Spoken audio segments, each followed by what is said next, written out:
इसको हिंदी में बोलते हैं जीव प्रक्रम। सबसे पहले इसकी डेफिनेशन की बात कर लेते हैं। That process which maintain body function and necessary for survival are called life process. अब हम इनको समझते हैं। डेफिनेशन तो हो गई, अब इसको समझना जरूरी है। समझने के लिए यह है कि वो प्रोसेस जो हमारी बॉडी फंक्शन को मेंटेन करने के लिए और हमारे जिंदा रहने के लिए आवश्यक है, उन सभी को क्या बोलते हैं? Life process. वो सब किस में आते हैं? लाइफ प्रोसेस के अंदर आते हैं। अब हम बात कर लेते हैं कि कौन कौन सी प्रक्रम होते हैं जो आएंगे।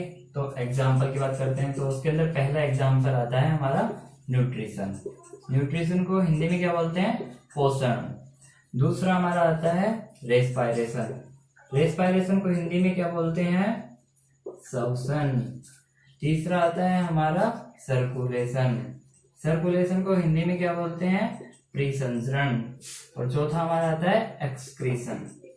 एक्सक्रीशन को हिंदी में क्या बोलते हैं? उत्सर्जन। ये चारों प्रक्रम हमारे किसके अंदर आते हैं? लाइफ प्रोसेस के अंदर आते हैं।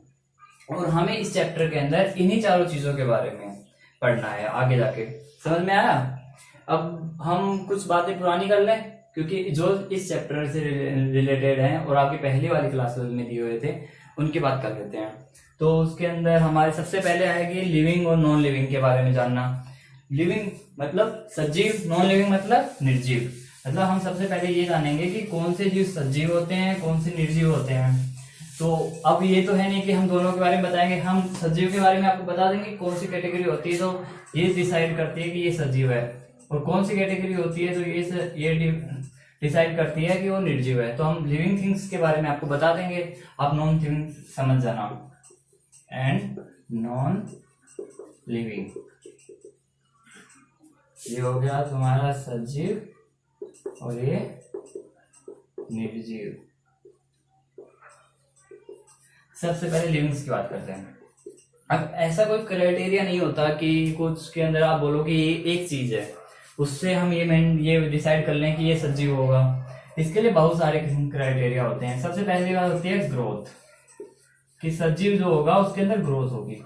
पर ये कोई एक ही फैक्टर नहीं है कि सिर्फ ग्रोथ हो रही है इसलिए सजीव है, क्योंकि कुछ नॉन लिविंग थिंग्स होती हैं, जैसे कि आप पहाड़ बहुत सालों में, हजारों सालों के अंदर उनकी साइज बढ़ जाती है। इसके अलावा आप देखो तो रेगिस्तान के अंदर जो टीले होते हैं वो किसी भी आपदा की वजह से कम हो जाते हैं, बड़े हो जाते हैं।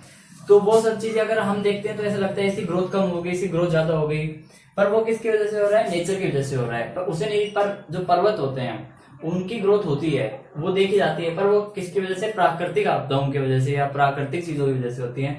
इसलिए हम ग्रोथ को एक क्राइटेरिया कंप्लीट नहीं मान सकते। इसके बाद में आता है हमारा रेस्पायरेशन, कि जो जीव रेस्पायरेशन मतलब जो जीव श्वसन करते हैं उनको हम किसकी कैटेगरी में रखेंगे? लिविंग को, पर ये भी कंप्लीट नहीं है। तीसरा आता है रिप्रोडक्शन। रिप्रोडक्शन मतलब जनन। रिप्रोडक्शन मतलब जनन, ये तीसरी कैटेगरी आती है। रिप्रोडक्शन के अंदर क्या है कि हम एक संतति जो होती है वो अपने से दूसरी संतति मतलब अगली पीढ़ी को जन्म देती है। पर सभी के अंदर मतलब कि मेन जो रीजन होता है वो रिप्रोडक्शन के मानते हैं कि जो ऑर्गेनिज्म रिप्रोडक्शन करते हैं, जो ऑर्गेनिज्म वो किस में होंगे? वो लिविंग होंगे। जो नहीं करते हैं वो नॉन लिविंग थिंग्स के अंदर होंगे। इसके बाद में चौथा आता है हमारे पास एडेप्टेशन। एडेप्टेशन मतलब अनुकूलन। अब इसका एग्जांपल से आप समझ सकते हो कि जैसे कि पहले लोग, आप देखते होंगे कि कोरोना आने से पहले कोई बाहर जाता था बिना मास्क जाता था, पर आजकल जो भी इंसान जाता है बाहर वो मास्क लगा के जाता है। तो वो लिविंग थिंग्स के अंदर ही है, नॉन लिविंग थिंग के अंदर तो ये होता नहीं है। तो लिविंग थिंग्स के अंदर एडेप्टेशन का गुण पाया जाता है कि जैसे एनवायरनमेंट चेंज हुआ वैसे ही वो अपने अंदर एडेप्ट हो जाते हैं। किसके लिए? उस वातावरण के अंदर, उस एनवायरनमेंट के अंदर जीने के लिए अपने आप को एडेप्ट कर लेते हैं कि हमारा इसके अंदर बेस्ट सर्वाइवल कैसे होगा, इसके लिए एडेप्टेशन। ये सारी चीजें हमें ये बताती हैं कि वो चीज लिविंग है या नॉन लिविंग। अब कुछ बुद्धिजीवियों के मन में आ रहा होगा कि सर आप ये बताइए कि वायरस क्या होता है, कि भाई वायरस नॉन लिविंग है या लिविंग है। क्योंकि जब वायरस शरीर से बाहर होता है या होस्ट सेल से बाहर होता है तब हम उसे किस में रखें, और जब वो होस्ट सेल के अंदर होता है तब किस में होता है। तो हम वायरस की बात करते हैं। मानो कि ये कोई वायरस है, ये वायरस के अंदर क्या गुण होते हैं कि ये जब तक किसी होस्ट सेल से बाहर होता है तब तक ये अपनी प्रोजेनी नहीं बना पाता है, क्योंकि इसके पास खुद की रिप्रोडक्शन करने के लिए खुद की प्रोजेनी, खुद की मशीनरी नहीं होती है। पर जैसे ही ये किसी होस्ट के अंदर, मान लो ये कोई होस्ट है, इस होस्ट के अंदर ये वायरस एंटर हो जाएगा। एंटर होने के बाद में ये वायरस इस होस्ट सेल की, किसको, होस्ट सेल की मशीनरी को यूज करता है और अपनी प्रोजेनी बढ़ाता है, जैसे कोरोना वायरस कर रहा है। पर जब तक ये वायरस होस्ट सेल से बाहर है, मतलब इससे कनेक्शन नहीं हुआ, जब इसका कनेक्शन टूट गया, ये एनवायरनमेंट के अंदर है, तब ये अपनी प्रोजेनी नहीं बढ़ा सकता। इसलिए क्या, इसको लिविंग थिंग और नॉन लिविंग थिंग के बीच की कनेक्टिव लिंक कहा जाता है। वायरस को क्या बोलते हैं? कनेक्टिंग लिंक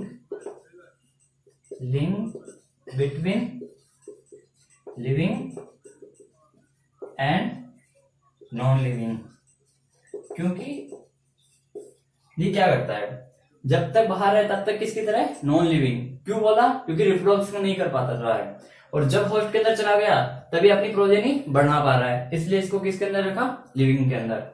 अब मुझे उम्मीद है आपको लिविंग और नॉन लिविंग के डिफरेंस और वायरस के बारे में समझ में आ गया होगा कि कैसे वायरस को किसके अंदर रखा जाता है, इसे कनेक्टिव लिंक क्यों बोलते हैं, और लिविंग थिंग्स किसको बोलेंगे, नॉन लिविंग थिंग किसे बोलेंगे। अब इसके बाद में हम बात करते हैं अगले टॉपिक की। अगले टॉपिक के अंदर क्या है, आप लिविंग नॉन लिविंग के समझने के बाद हमारे पास अगला टॉपिक आता है, ये भी आपका 9th क्लास का टॉपिक है, यूनिसेलुलर और मल्टीसेलुलर। कि हम कैसे डिफाइन करेंगे कोई सेल यूनिसेलुलर है, मल्टीसेलुलर है। तो यूनिसेलुलर और मल्टीसेलुलर के बारे में, यूनिसेलुलर मतलब क्या होता है?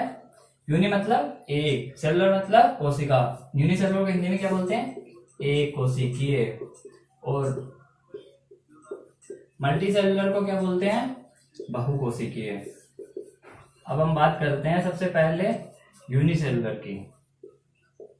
यूनि मतलब आपको समझ में आ ही रहा है कि यूनि मतलब तो भैया एक ही होगा, मतलब कितनी सेल होंगी इसके अंदर?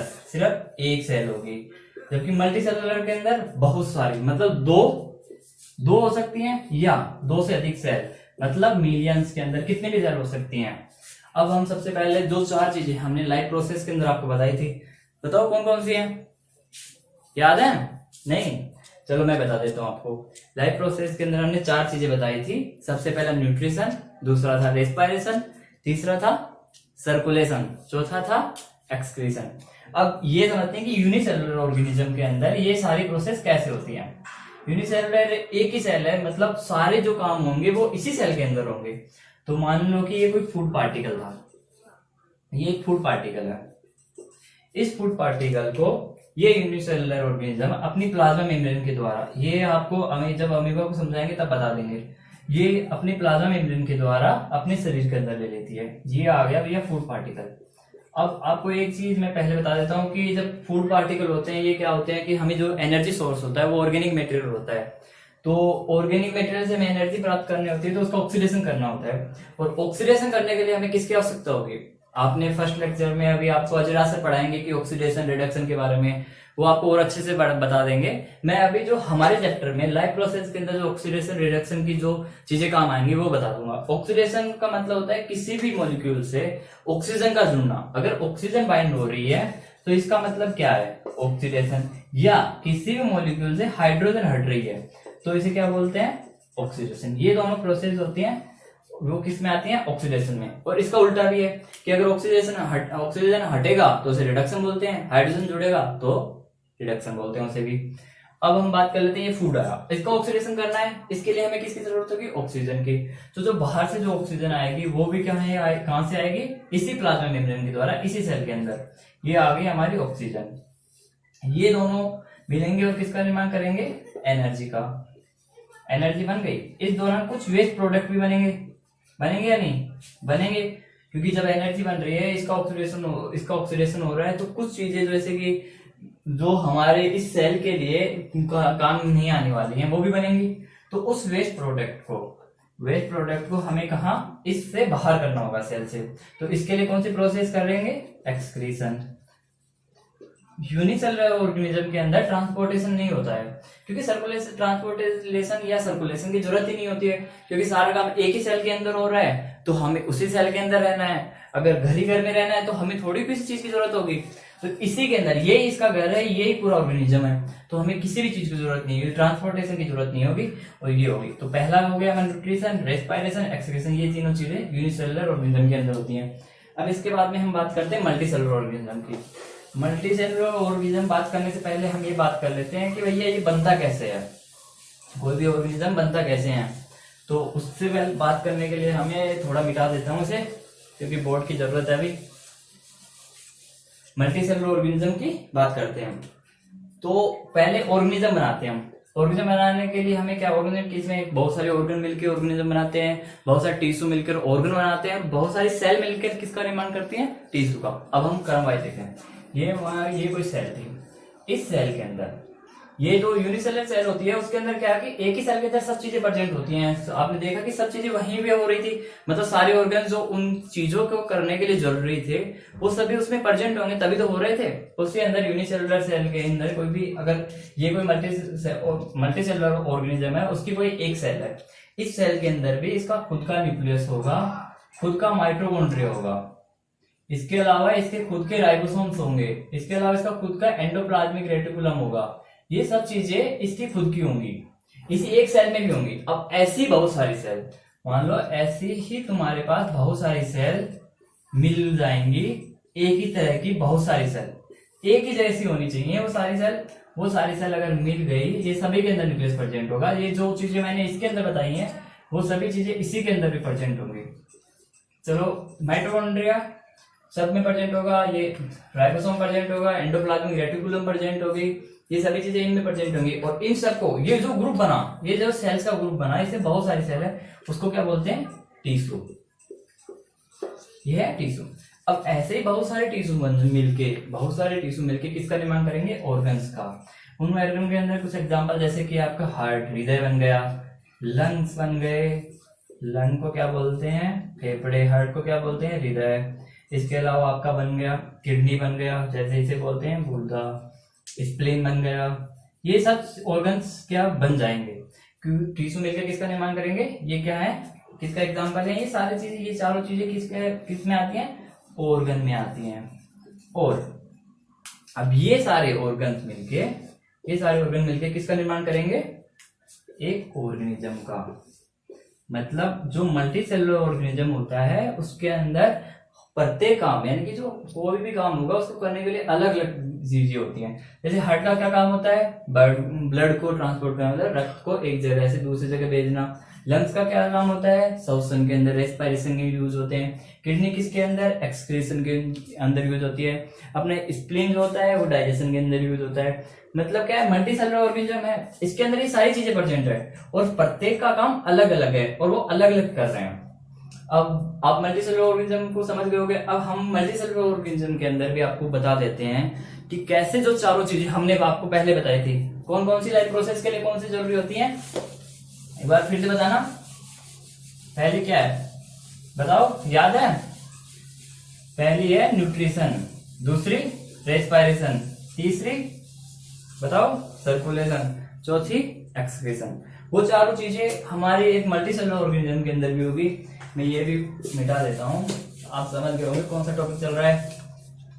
अब हम एक रफ डायग्राम बना लेते हैं। इनके ऐसा मत समझना कि जो रफ डायग्राम है यही है, इसके बारे में हमें आगे जाके पढ़ना है। हम एक रफ डायग्राम में आपको समझाने के लिए वो चारों प्रोसेस, कि हाँ आपको ये पता चल जाए कि भैया आगे होगा क्या, ये सब चीजें करने के लिए हम एक रफ डायग्राम बना लेते हैं। डायग्राम पे मत जाना, आप चीजें समझना।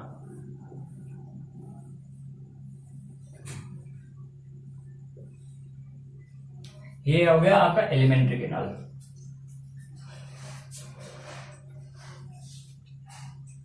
एलिमेंट मतलब ये किससे सिस्टम से, एलिमेंट्री कैनाल किससे रिलेटेड होती है, डाइजेस्टिव सिस्टम से रिलेटेड। ये दूसरी हो गई आपकी, ये किससे रिलेटेड आएगी, श्वसन से, रेस्पिरेशन से रिलेटेड,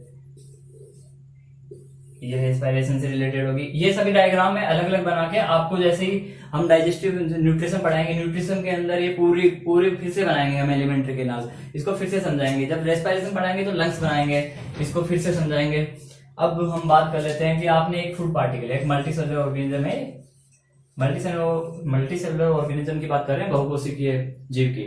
उसमें एक फूड पार्टिकल था, ये फूड पार्टिकल दिया, फूड पार्टिकल गया, लो यहाँ पे स्टोमक आमाशय के अंदर इसका डाइजेशन होगा, ये स्मॉल इंटेस्टाइन के अंदर आ गया, इसका डाइजेशन हो गया, इससे न्यूट्रिएंट्स मिल गए। न्यूट्रिएंट्स के अंदर क्या क्या आते हैं अभी और पढ़ेंगे, एक बता देता हूँ। न्यूट्रिएंट्स के अंदर हमारे क्या क्या आते हैं, कार्बोहाइड्रेट, इसके अलावा फैट्स, विटामिन, मिनरल्स, ये सब चीजें आती है। इसके अलावा प्रोटीन, ये सब चीजें किसके अंदर आती हैं, हमारे न्यूट्रिएंट्स के अंदर आते हैं। इस फूड पार्टिकल से हमें ये न्यूट्रिएंट्स मिले, ये न्यूट्रिएंट्स का आगे डाइजेशन होगा और क्या क्या बनेगा। एनर्जी का सोर्स क्या होता है, आपने पहले कक्षा में पढ़ा होगा, या मैं बता देता हूँ। ये सोर्स भी बनाएंगे हम। क्या होता है, ग्लूकोज, कार्बन सोर्स होता है, ये ग्लूकोज होता है, ये एक कार्बन सोर्स होता है, C6H12O6, ये कार्बन सोर्स होता है। ये एनर्जी के सोर्स के रूप में काम करता है। इसको भी हम आगे बनाएंगे, अभी बता देते हैं कि आप याद कर लो अभी तो, कि एनर्जी के सोर्स के रूप में हम किसका यूज करते हैं, ग्लूकोज का यूज करते हैं, जो एक कार्बन सोर्स होता है। ये ग्लूकोज इस एलिमेंट्री कैनाल से, माना कि ये कोई एक सेल थी, कहीं की भी एक सेल ले लेते हैं आप, मल्टीसेलुलर ऑर्गेनिज्म की कहीं की भी एक सेल ले लो, उसके अंदर आ गई, इसके द्वारा एब्जॉर्प्शन की प्रक्रिया के द्वारा, और यहाँ पे आ गई ग्लूकोज। अब हम बात करते हैं आगे, इस ग्लूकोज के ऑक्सीडेशन के लिए किसकी जरूरत होगी। अभी पिछले में आपको हमने बताया था कि किसी भी चीज के ऑक्सीडेशन का मतलब क्या होता है, उससे ऑक्सीजन जुड़ना और या हाइड्रोजन हटना। इस ग्लूकोज के ऑक्सीडेशन के लिए हमें चाहिए भैया C6H12O6, मतलब इसके ऑक्सीडेशन के लिए किसकी चाहिए, ऑक्सीजन की जरूरत है। अब ऑक्सीजन किससे आएगी, ऑक्सीजन एक गैस होती है, मतलब उससे रिलेटेड श्वसन तंत्र होगा, मतलब रेस्पिरेटरी सिस्टम से क्या आएगी, ऑक्सीजन। एनवायरमेंट से ऑक्सीजन आई और ये आई इधर से आके इधर आके, मतलब यहाँ पे ऑक्सीजन आ गई, ये हमारी लंग्स के अंदर ऑक्सीजन आ गई। अब ग्लूकोज पता नहीं हमारी बॉडी की कौन सी सेल के अंदर पड़ा हुआ है, ऑक्सीजन हमारी लंग्स के अंदर है। अब ऑक्सीडेशन तो कब होगा, जब ये दोनों चीजें एक ही जगह पे एक ही सेल के अंदर हो, तभी तो ऑक्सीडेशन हो पाएगा, बिना ऐसे तो ऑक्सीडेशन होएगा नहीं। इसके लिए क्या लगाएंगे, इसके लिए लगाएंगे हम दूसरा सिस्टम, कौन सा, तीसरे नंबर वाला सिस्टम कौन सा था, सर्कुलेटरी सिस्टम या ट्रांसपोर्टेशन वाला, वो सिस्टम लगाएंगे। मैं इधर बना देता हूं एक बार, ये हमारा मान लो कि हार्ट है, इधर ये ट्रांसपोर्टेशन सिस्टम यहां से ऑक्सीजन को उठाएगा ब्लड के द्वारा, यहां से ऑक्सीजन को उठाएगा और किसको दे देगा, सेल को दे देगा ऑक्सीजन। ऑक्सीजन यहां आ गई, अब क्या होगा, इस ग्लूकोज का ऑक्सीडेशन हो जाएगा और हमें क्या मिलेगी, एनर्जी। एनर्जी किस रूप में होती है शरीर के अंदर, एटीपी के रूप में, एडिनोसिन ट्राइफॉस्फेट के रूप में हमारी बॉडी के अंदर एनर्जी होती है, जो कहीं भी कोई भी फंक्शन हो रहा है, जैसे एब्जॉर्प्शन हो रहा है, ट्रांसपोर्टेशन हो रहा है, या कोई मॉलिक्यूल मेम्ब्रेन को पार कर रहा है, जो जहां भी हमारे शरीर के अंदर एनर्जी की जरूरत होगी, वहां पे हम किसके रूप में एनर्जी लेके जाएंगे, एटीपी के रूप में। जब ग्लूकोज के ऑक्सीडेशन के दौरान कुछ वेस्ट प्रोडक्ट मिलते हैं, ये वेस्ट प्रोडक्ट हमारी बॉडी के लिए यूजफुल नहीं होते हैं, और यदि ये ज्यादा टाइम तक रह जाए हमारी बॉडी के अंदर, तो क्या है कि कुछ सेल्स को डैमेज कर देते हैं, या कभी कभी ये ऑर्गन फेलियर का कारण भी बन जाते हैं। इसलिए हमें इन वेस्ट प्रोडक्ट को शरीर से बाहर निकालना होता है। इनको शरीर से बाहर निकालने के लिए अब क्या करेंगे, इनके लिए होता है जो 4 लाइफ प्रोसेस में हमने बताया था, चौथे नंबर का जो सिस्टम था, कौन सा, एक्सक्रेटरी सिस्टम जो था, एक्सक्रीशन का काम, अब वो करना है हमें। तो ये वेस्ट प्रोडक्ट यहाँ से इस सेल से किसमें, वेन से होते हुए किसमें जाएगा, वेन से होते हुए किसमें गया, हार्ट में, और हार्ट से कहाँ जाएगा, मान लो ये किडनी है, यहाँ पे किसमें जाएगा, किडनी के अंदर, किडनी मतलब गुर्दा, किडनी के अंदर जाएगा और यहाँ से इस वेस्ट प्रोडक्ट को एक्सक्रीट कर दिया जाएगा, मतलब बॉडी से बाहर भेज दिया जाएगा। इसके अलावा ग्लूकोज का जब ऑक्सीडेशन होता है तो एक दूसरा प्रोडक्ट और बनता है, वो होता है CO2। ये CO2 भी क्या होती है, शरीर के लिए नुकसानदायक होती है, इसलिए इसको भी क्या होता है, वेन के द्वारा हार्ट में, और हार्ट से कहा जाती है फेफड़ों में, मतलब लंग्स के अंदर। यहाँ CO2 आ गई, CO2 यहाँ से फिर एक्सपायरेशन के द्वारा शरीर से बाहर कर दी जाती है।